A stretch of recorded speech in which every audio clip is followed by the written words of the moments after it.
위대한 예술에는 우리의 감각을 흔들어 일깨우는 힘이 있다는 거죠.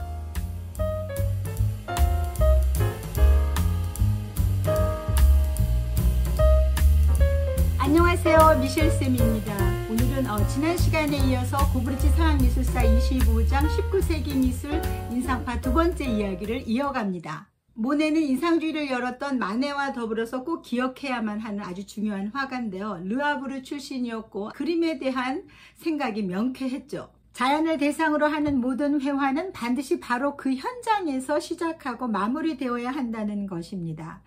자연의 각각의 모티브들은 시시각각 변하기 때문에 이 모든 양상을 놓치지 않고 담아내려면 새로운 기법들이 필요했던 건데요.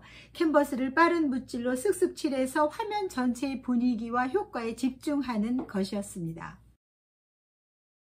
불완전한 마무리, 되는 대로 그린 것처럼 보이게 하는 이 제작 방식이 소위 비평가들을 참을 수 없게 만들었고, 결론적으로 말하면 이 젊은 화가들이 그린 비정통적인 회화는 살롱전에 낙선되고 말았어요. 1863년 아카데미는 살롱이라고 불리는 관전에서 마네의 작품들을 떨어뜨렸어요. 전통적인 명암법을 무시한 채로 강하고 거친 대비를 실험했기 때문인데요. 젊은 작가들이 거세게 항의를 했고 부랴부랴 소위 낙선전, 그러니까 전시 제목조차 경멸하는 투죠. 특별전을 열게 됩니다. 1874년 모네는 여전히 살롱전이 받아주지 않는 작가들과 함께 어느 사진작가의 스튜디오를 빌려서 전시회를 기획했고, 이 그림에 인상 해돋이라는 제목을 붙였습니다. 아침 안개 속에서 서서히 드러나는 항구의 풍경을 그렸는데, 전시회를 찾아왔던 한 비평가는 특히 이 제목을 빗대서 이 전시회에 참석했던 화가들을 인상주의자들이라고 싸잡아 불렀죠. 한순간의 인상을 쓱싹 그려서 감히 회화라고 전시한 무리라는 뜻으로 말입니다. 미술사를 지나면서 수없이 반복됐던 현상이죠. 고딩, 바로크, 그리고 매너리즘이 바로 이런 시간을 지나왔고 견뎌냈던 위대한 미술이었습니다. 클로드 모네가 그린 파리의 생라자르 역입니다. 기차역이라는 공간에 일상의 풍경이 지닌 진정한 인상을 담아냈죠. 역으로 서서히 들어오는 기관차와 객차가 뿜어내는 연기는 기차역 유리지붕까지 솟아올라서 유리창으로 흘러드는 빛과 부딪히는 효과를 어떤 어수선한 모습 속에 아련하게 표현했어요. 이 어수선한 풍광을 모네는 정말이지 신중하게 색을 칠했는데 이 색조의 균형이 기가 막히죠. 분주하고 시끄러운 소리와 연기로 가득한 기차역이 주는 어떤 정서, 그리고 인상이 그대로 전해져요. 피에로 오규스트 르누아르가 그린 물랭들라 갤레티의 댄스 파티입니다. 수많은 사람들이 얼마나 이 야외에서 벌어지는 파티를 즐기고 있는지 단번에 읽히죠. 그렇지만 화가는 사람들에게 쏟아지는 햇빛의 효과를 어떻게 표현할지에 대해서 골몰했어요. 사람들을 마치 밝은 색들의 어떤 덩어리쯤으로 그려내는 거였는데요. 전경의 여인들의 눈과 이마엔 그림자가 드리우고 입 주위 그리고 턱은 햇빛이 비치죠. 사실 뒤에 있는 형태들이 이 그림에서 주목해야 할 부분입니다. 햇빛과 공기 속에서 서서히 용해되고 있는 듯 보인다는 건데, 만일 뒤에 있는 사람들을 하나하나 세세하게 그렸다면 이 그림이 얼마나 지루하고 생기가 없을지 상상이 됩니다. 그렇다면 의도적으로 윤곽선을 흐리게 한 이런 그림들은 도대체 어떻게 봐야 제대로 보는 걸까요? 카미우 피사로는 인상주의자들 가운데 가장 나이가 많았지만 가장 인상주의적인 방식으로 그림을 그린 화가입니다. 피사로가 그린 플라스 디탈리아 아침, 그리고 햇빛입니다. 햇빛이 비치는 파리의 거리가 주는 어떤 인상을 표현했는데, 활기찬 이탈리아 거리는 평범한 사람들의 일상의 모습들로 술렁거리죠. 사실 이런 그림을 제대로 감상하려면 몇 걸음 뒤로 물러서서 봐야 하는데요. 이 수많은 색점들이 서서히 눈앞에서 제자리를 찾아가면서 생기를 띠는 기적 같은 경험을 마주한다는 겁니다. 바로 이 지점이 인상주의 화가들이 도전하고 실험했던 진정한 목표라고 할 수 있어요. 자신들이 실제로 겪은 시각적 경험을 관람객들에게 고스란히 전달하는 거죠. 색조의 아름다운 조합, 색채와 형태들의 흥미로운 구성, 그리고 태양과 그림자가 빚어내는 조화를 보여주는 어떤 장소의 인상을 담아내는 것입니다. 인상주의자들의 승리는 완벽했어요. 모네와 르누아르는 유명해졌고 그들의 작품은 공공 콜렉션에 포함이 되면서 그야말로 부자들이 탐내는 소유물이 됐죠. 곰브리치 선생님은 비평가들이 인상주의 작가들의 작품을 조롱하지만 말고 사두었더라면 분명히 큰 부자가 되었을 텐데 하고 일침을 놓치지 않았어요. 이 일침은 단지 돈만을 뜻하는 것이 아니라 이 19세기의 예술의 비평이 다시는 회복할 수 없을 정도로 위신을 잃은 것을 두고 한탄하는 거였어요.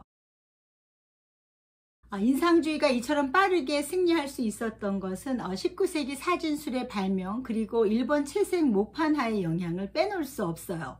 먼저 카메라는 우연한 광경 그리고 앵글이 만들어내는 예기치 않은 매력을 발견하게 했어요. 19세기에 발명된 사진술은 이제까지 회화가 감당했던 기능을 대신했고 화가들에게 심각한 타격을 줬는데 결론적으로 미술가들은 점차적으로 사진술이 미치지 못하는 새로운 영역을 찾아 나서게 내몰렸다고 할 수도 있겠죠. 이를테면 인간만이 느낄 수 있는 정서, 감정 그리고 인상을 담아내는 것 말입니다. 일본의 채색 목판화는 인상주의 화가들에게 새로운 소재 그리고 대담한 색채 구성을 실험하게 했어요. 이 목판화들은 주로 하층민의 일상의 장면들을 선택했지만 그 시대의 최고의 장인이 완벽한 기교로 어떤 메시지를 결합했던 형태의 미술이었던 겁니다.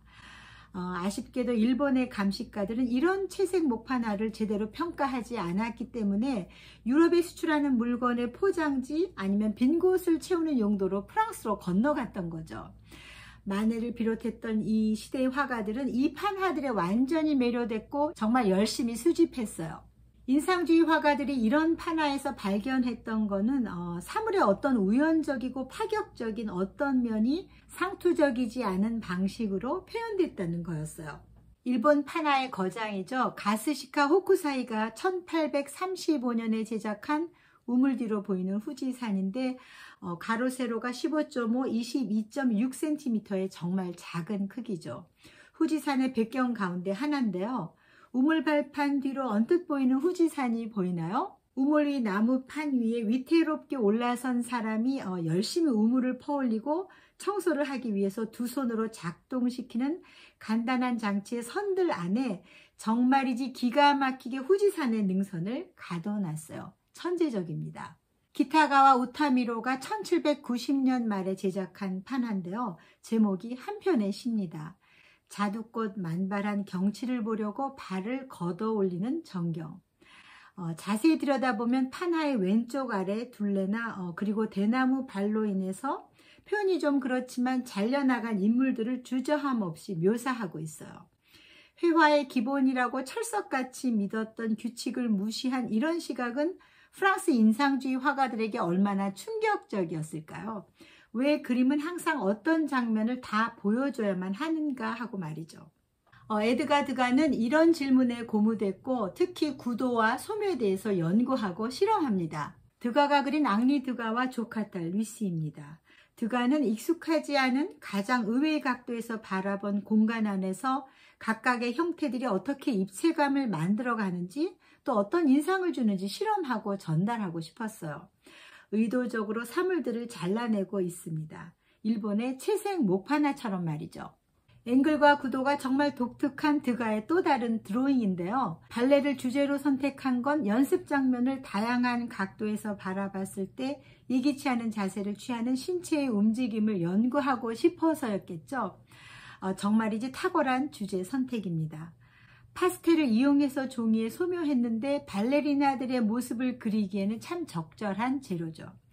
위에서 아래를 내려다보면서 소녀들이 잠시 휴식을 취하는 순간인데 다리나 몸만 간신히 보이는 발레리나들 사이에서 여기 이 소녀만이 완전한 모습을 보이지만 포즈는 만만치가 않아요.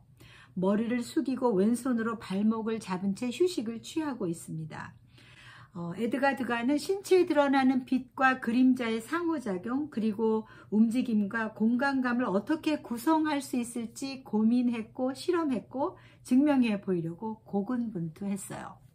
조각도 예외 없이 이 시대의 모더니즘을 표현해냅니다. 오기스트 로댕은 19세기 인상주의 미술을 이야기할 때 꼭 기억해야만 하는 위대한 조각가입니다. 모네와 같은 해에 태어났고 고전시대의 조각 그리고 미켈란젤로를 열심히 탐구하고서는 이런 말을 남겼죠. 형태뿐 아니라 생명력을 모방하라고 말입니다. 로댕이 청동으로 제작한 조각가 주일 달로입니다. 다른 인상주의 화가들처럼 깔끔하게 마무리된 제작 방식을 정말 싫어했는데요. 자신의 조각을 마주하는 사람들에게 어떤 상상할 여지를 남겨주고 싶었기 때문이죠. 조각가로서 창작이 얼마나 고통스러운지 조각가의 고뇌가 온몸에 인상적으로 드러났어요. 로댕이 1898년 조각한 신의 손은 르네상스의 거장 미켈란젤로를 오마주하기 위해 제작했는데 두 가지 의미를 깊이 담아냈습니다. 세상을 창조한 전능하신 하나님의 오른손 그리고 그 이야기를 조각하는 조각가의 손이죠. 형상이 서서히 드러나는 인상을 주기 위해 거친 돌의 어떤 부분을 의도적으로 남겨뒀는데 창조하시는 하나님의 그 알 수 없는 경륜에 대한 조각가로서 어떤 비전을 엿볼 수 있어요. 메테이 전시된 이 조각에서는 땅덩어리 부분이 반 이상을 차지하고 있어서 도판으로는 읽을 수 없는 맥락까지 볼 수 있습니다. 창조, 그러니까 모든 것의 시작에 대해 이렇게 풀어냈다는 게 놀랍기만 합니다. 로댕의 영향력은 정말 엄청났고 인상주의를 거침없이 달리게 했어요. 제임스 에벗 맥닐 휘슬러는 미국 화가인데요. 1863년 마네와 함께 파리에서 낙선전에 출품했어요.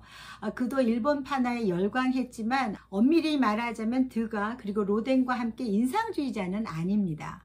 휘슬러의 가장 유명한 작품이고 대중적 인기를 얻은 그림입니다. 화가의 어머니를 그렸는데 정작 제목은 회색과 검정색의 배치 혹은 구성이라고 붙였어요. 휘슬러는 주제보다는 오로지 형태와 색채의 조화에 집중했는데 이 그림 속 어머니의 분위기와 부딪히지 않죠. 단순한 형태들 사이에 어떤 균형감을 조심스럽게 배치해서 어머니의 머리, 드레스에서 다시 벽면으로 이어지는 회색과 검정색의 차분한 색조는 이 그림을 보는 사람들에게 늙은 어머니가 지나온 세월의 흔적이랄까요? 어떤 체념 혹은 쓸쓸함에 깊이 공감하게 했어요. 섬세하고 다정한 그림입니다. 휘슬러가 그린 환상적인 그림이죠. 푸른색과 은색의 야상곡, 오래된 배터시 다리입니다. 강가에서 맞이하는 밤의 풍경에 이 강을 가로지르는 오래된 배터시 다리가 캔버스를 가로와 세로로 나누고 채우죠. 다리 아래에서 구부정한 한 남자는 배를 저어서 집으로 향하는지도 모르겠어요. 밤하늘의 별빛이 쏟아져 내려와서 강을 비추고 이 도시의 다정함을 뿌립니다. 그림만 찬찬히 들여다봤을 뿐인데 또 다른 시 한 편을 읽고 있다는 생각이 들어요. 투박한 선과 면으로 채워진 이 그림은 초록과 푸른빛이 섞이고 미세한 노란빛 그리고 한 점 붉은색을 찍어서 우리의 감각을 고요히 흔들어 깨우죠. 휘슬러는 예술적 감각만이 우리 삶에서 논할 만한 가치가 있다라고 선언을 했고 이른바 심리주의 운동을 이끌었어요. 존 러스킨 그리고 오스카 와일드는 19세기의 정말 위대한 두 평론가인데요. 휘슬러가 그린 녹턴 시리즈 이 그림을 보고 완전히 다른 시각을 보여줬어요. 먼저 존 러스킨은 라파엘 전파를 정말 열정적으로 옹호했던 평론가인데요. 휘슬러의 이 그림을 보고서는 어떻게 관람객의 면전에서 물감 한 바가지를 내동댕이 쳐놓고 200기니를 요구하다니 뻔뻔하기가 이를 데 없다라고 가차없는 혹평을 해서 소송까지 가게 됩니다. 그런가 하면 존 러스킨보다 한 세대가 젊었던 오스카 와일드는 휘슬러가 안개를 그리기 전까지 런던엔 안개가 없었다라는 명언을 만들었어요. 그러니까 화가의 풍부한 상상력이야말로 런던 사람들이 늘상 봐오던 안개를 주목하게 했다는 말입니다. 위대한 예술에는 우리의 감각을 흔들어 일깨우는 힘이 있다는 거죠.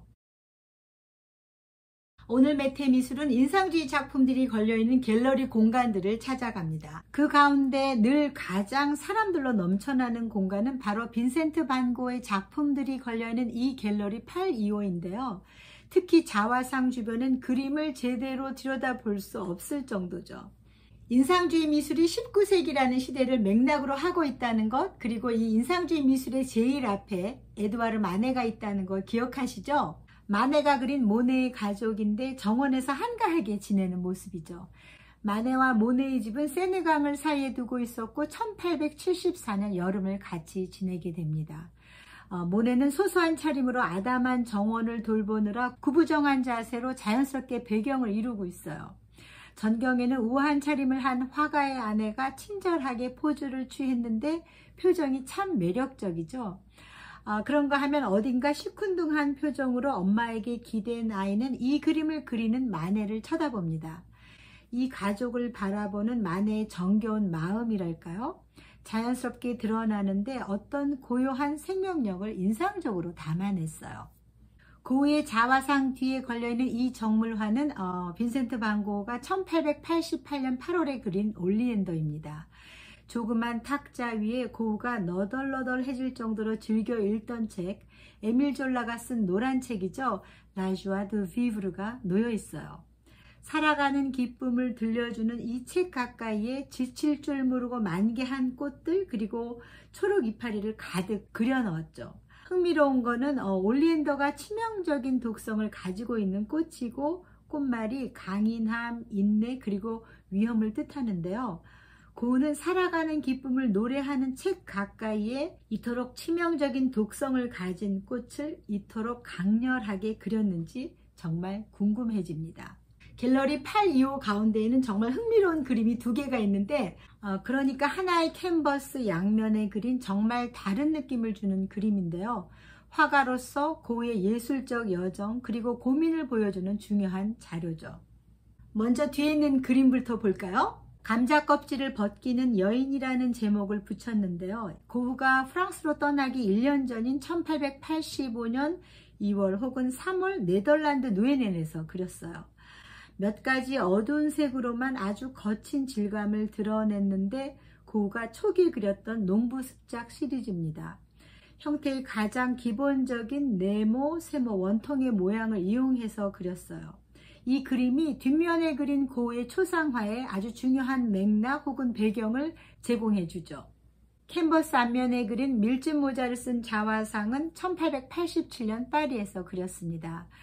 고흐는 1886년과 88년 파리에 머물던 시기에 무려 20개가 넘는 자화상을 그렸는데 뒷면의 그림과는 정말 다르죠.